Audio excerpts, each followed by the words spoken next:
Assalamualaikum warahmatullahi wabarakatuh.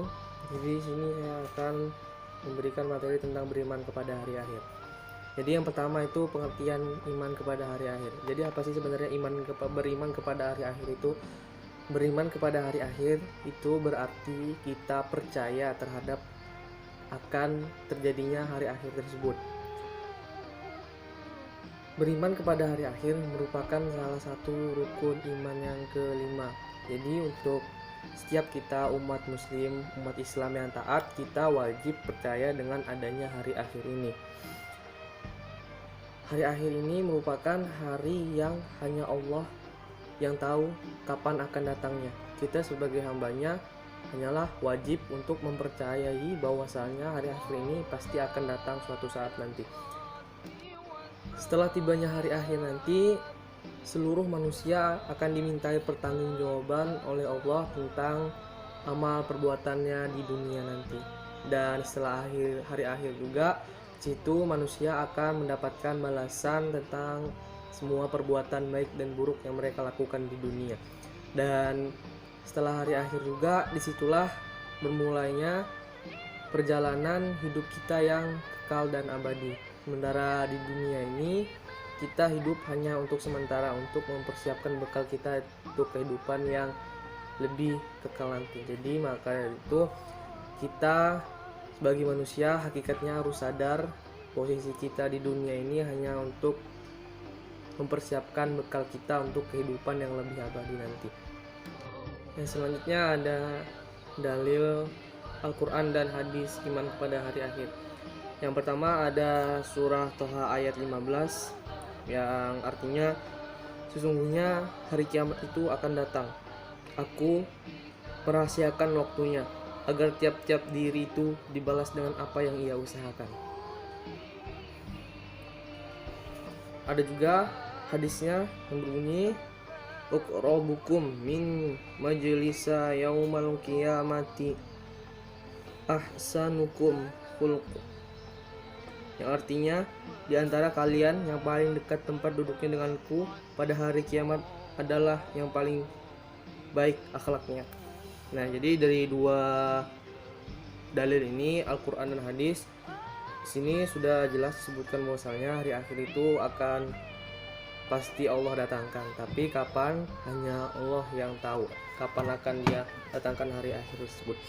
Dan di sini juga Allah sebutkan dengan janji-janjinya, yaitu balasan terhadap setiap perbuatan mereka, setiap perbuatan yang manusia lakukan di dunia tersebut. Dan juga dari hadis ini tadi disebutkan di antara kalian yang paling dekat tempat duduknya denganku pada hari kiamat adalah yang paling baik akhlaknya. Allah juga menyebutkan nanti setelah hari akhir orang-orang yang dekat dengan Allah, yaitu orang-orang dengan akhlak yang baik.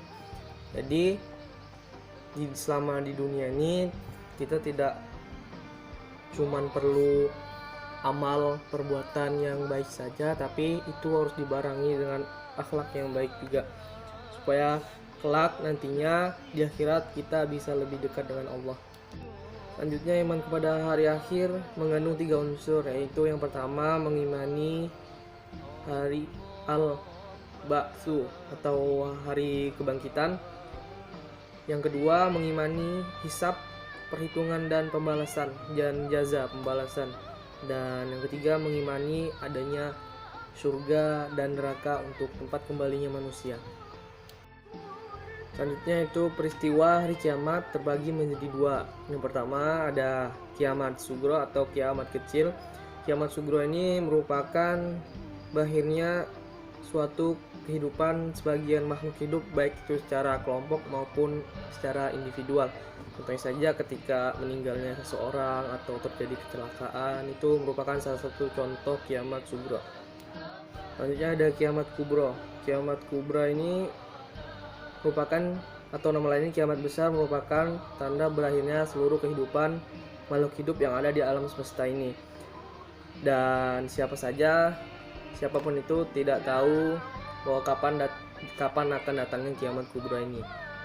Selanjutnya ada tanda-tanda hari akhir. Yang pertama itu munculnya Imam Mahdi, munculnya Dajjal, Nabi Isa alaihissalam memimpin dunia, Ya'juj, munculnya Ya'juj dan Ma'juj, matahari terbit di arah barat,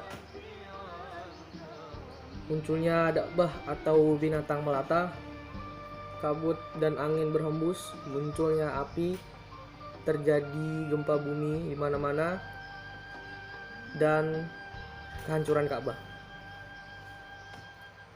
Selanjutnya ada peristiwa yang terjadi setelah hari kiamat. Yang pertama ada Yaumul Barzah. Ini adalah hari kebangkitan seluruh makhluk hidup dari kematian mereka. Dan baru ada Yaumul Hasyr, adalah hari dimana ketika manusia digiring ke suatu tempat. Baru Yaumul Hisab, hari perhitungan. Yaumul Jaza, hari pembalasan. Dan hingga di fase terakhir, manusia akan menempuh apakah mereka akan menghuni surga dan neraka.